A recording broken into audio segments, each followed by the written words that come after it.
I wasn't surprised that Mac Jones was named the starter. That certainly felt like it was a real possibility.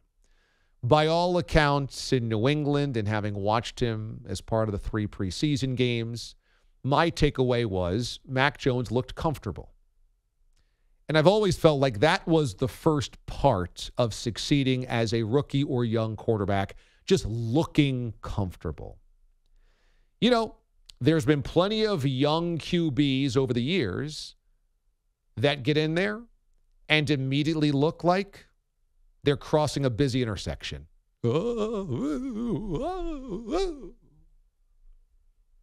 Cab blows by, delivery boy rolls by, siren starts.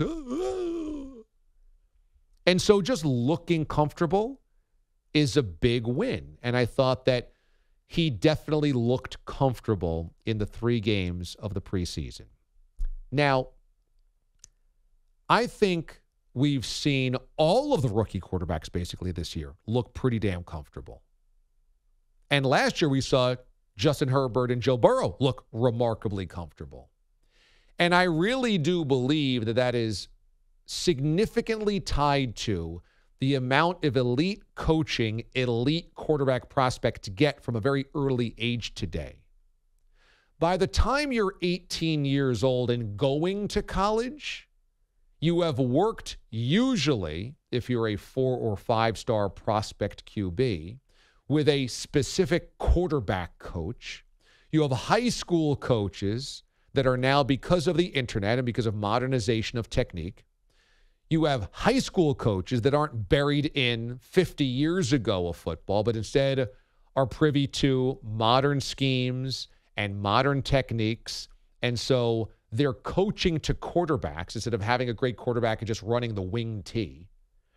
And then you're getting into Elite 11 camps, specific quarterback coaching, 7-on-7s, and understanding back shoulder throws and throwing to open space and throwing receivers open and things of this nature. Then you get to college, and again, college coaches are now paid millions of dollars with assistant coaches that are paid millions of dollars, and they've got elite film work and elite training facilities, et cetera. It's all indoor training now, so you can do it 12 months a year. You're doing it, again, in space with legit coaches that have seen everything from every angle. So you're just getting better coaching and better technique at an earlier age. And so by the time you get to the NFL, these young guys look comfortable.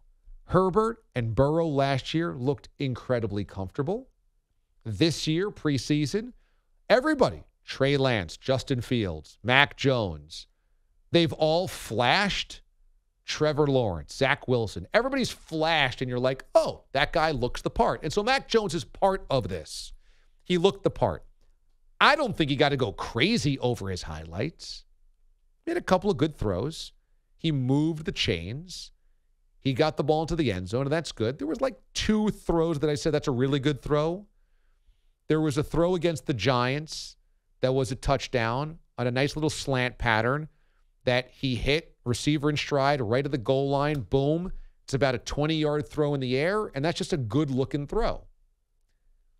But again, every starting NFL quarterback needs to make that throw. It's just impressive that he's a rookie and can make that throw in the preseason. But none of these guys made a multitude of throws that I said, boy, nobody can make that throw. You have to make those throws. So I'm not on board with this overreaction of how great Mac Jones looks or how great all of these rookies look. Look, they look serviceable and good, but you have to look serviceable and good if you're going to be a starting quarterback with any success in the NFL. Mac Jones took what the defense gave him, which is effective.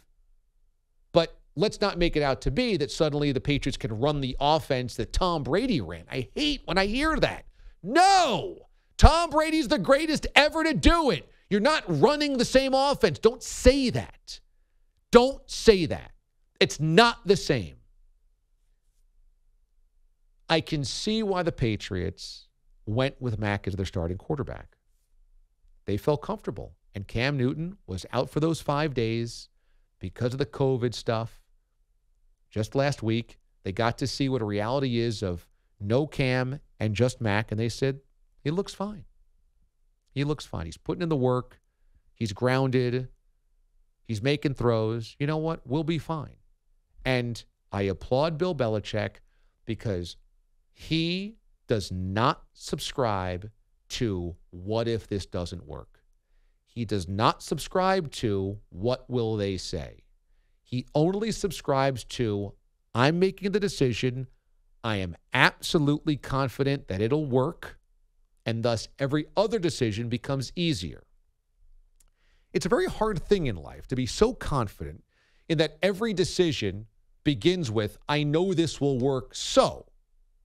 Because if you come at it from that, everything else becomes really easy. So many of us make so many stipulations. Well, what if this doesn't work out? So let's make sure we have a backup plan here. And in some cases, that's a really smart thing to do because oftentimes things don't work out. But it does clarify your life if you just start from this first decision will work, and so every subsequent decision comes out of that, is an offshoot of that. And what Bill said here is, Mac Jones will work as a starter, so thus we don't need Cam Newton. Cam Newton is washed up, and I resented and resisted and barked back at everybody that told me Cam's going to be so much better this year. Cam's season was put sideways because of COVID last year. Cam Newton, he's got a full off season, a real off season. They gave him better weapons. They signed Hunter Henry, Jonnu Smith, blah, blah, blah. No. No, no, no, no, no. And here's the reality. Last off season, 2 off seasons ago now, the Panthers said, Cam Newton's not good. He's washed up. And they moved on. And nobody in the NFL besides the Patriots seemed to have much interest. Nobody. Because if they did, Cam probably would have signed somewhere besides New England for more than 1 year on short-term money. Right? But he chose a 1-year deal with the Patriots as a prove-it deal. And Cam, being the businessman that he is, I'm sure considered, hey, if I'm going to succeed anywhere on 1 year, it's going to be in New England. Bill will set me up with a good situation. The Patriots get a lot of attention. So if I play my cards right, I'll parlay this into a better deal somewhere else. So he got the full year to start, and he stunk. He was good for the first 2 weeks and then stunk after that. Stunk. Mechanics were terrible. Arm was terrible. Accuracy was terrible. Everything was terrible. For 14 weeks, Cam was basically terrible. You know how I know that? Not through my own bias, because this offseason, he still didn't have another job. This offseason, after assuming I'll parlay this New England thing into a longer-term deal, the only offer out there was the Patriots come back at another 1-year deal. So 2 off seasons came and went. Cam had almost no options. And then a rookie quarterback beat him out. And the Patriots, who you know would have taken a 4th-round pick if they could get him for Cam. They're not just going to give away Cam for nothing. They're not just going to do him a solid because how many favors do the Patriots do? If they could get anything for Cam, they would have taken him. But nobody wants Cam. They couldn't even trade him. The evidence is not that somehow the Patriots were ruthless, cold, unemotional. They did him dirty. No, the evidence is that Cam Newton has no value to the NFL right now. And this is where I always talk about fact versus fiction. This happens in sports all the time. I deal with it on a daily basis. It is what the Tim Tebow thing made my head spin. Fact versus fiction. Fans deal in fiction a lot. And the fiction is, well, this guy's used to be good, so he's still got to be good. Or I think that he's really good because I remember him in college being really good. Or he was in a Super Bowl a couple of years ago, and he's Cam Newton. I mean, he's Cam Newton. So Cam Newton's got to be pretty good because he's Cam Newton. And the fact is, the evidence suggests otherwise. All evidence points to Cam Newton stinks now. It's why nobody's giving him a job, and it's why the Patriots would rather not have him as a backup. Now, look, part of that is that Cam Newton's celebrity works against him here. They're going to be willing to bring back Brian Hoyer to be a backup quarterback because Brian Hoyer doesn't bring any Cam Newton with him, meaning nobody's barking if Mac Jones is a 2-interception day. Hey, you know what? Maybe we should start Brian Hoyer. If Mac Jones doesn't have mobility in the red zone, nobody says, why don't we work in a package for Brian Hoyer? So Cam's celebrity and success works against him here, and that's why I'm sure the Patriots also parted ways with him. But Cam doesn't have value out there. Cam has name recognition and a resume. Cam doesn't have value, though, to NFL GMs who are all trying to save their own ass. There's 32 GMs trying to stay employed. If Cam Newton had value, he'd be on a team today. Now, could he go to Texas, go to Houston and be with the Texans and be better than Tyrod Taylor? Maybe. But if you just took away the Cam Newton's Cam Newton thing, is he better than Tyrod Taylor? I mean, Tyrod Taylor loses his job last year because he had a punctured lung from a doctor. Not because he played poorly. No, he only had one game. But is Cam Newton better than Tyrod Taylor? I honestly think if you looked at film over the last 3 years, you might say, no, not really. Not really. Cam Newton's Cam Newton, but is he a better football player than Tyrod Taylor today? People say, well, he could go to Washington. Ron Rivera, his former coach. Cam Newton, I got news for you, ain't better than Ryan Fitzpatrick. He's not a better quarterback. Fitzpatrick won games last year with his arm. Cam didn't. Cam couldn't throw a forward pass without it looking like a shot put last year. People say, well, he didn't have targets. The Patriots didn't give him targets. Offensive line wasn't good. Come on. Come on. Get off it.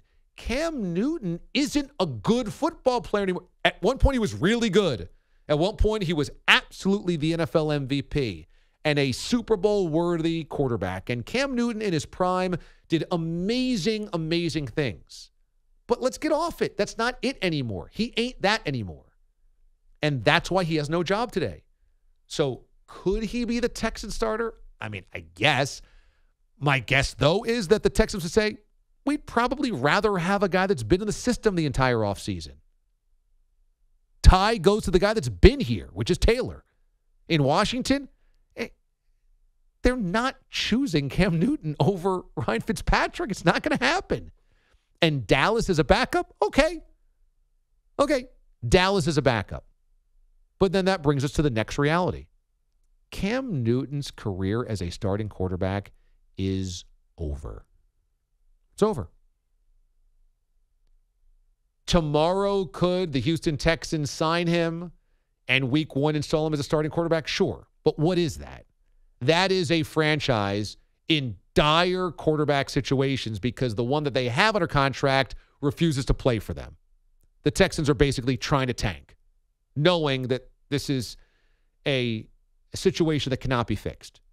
But a real team looking to win real football games with a real option, Cam Newton's over. This is not to bury him out of any type of spite or glee. Again, Cam Newton was a great player when he was great. But this is where fact versus fiction comes in. People assume because it's Cam Newton, he'll have another job. Look, the Patriots gave him 2 off seasons, 1 full year, and this preseason to win a job or show others that he's worthy. He didn't do it. He's toast.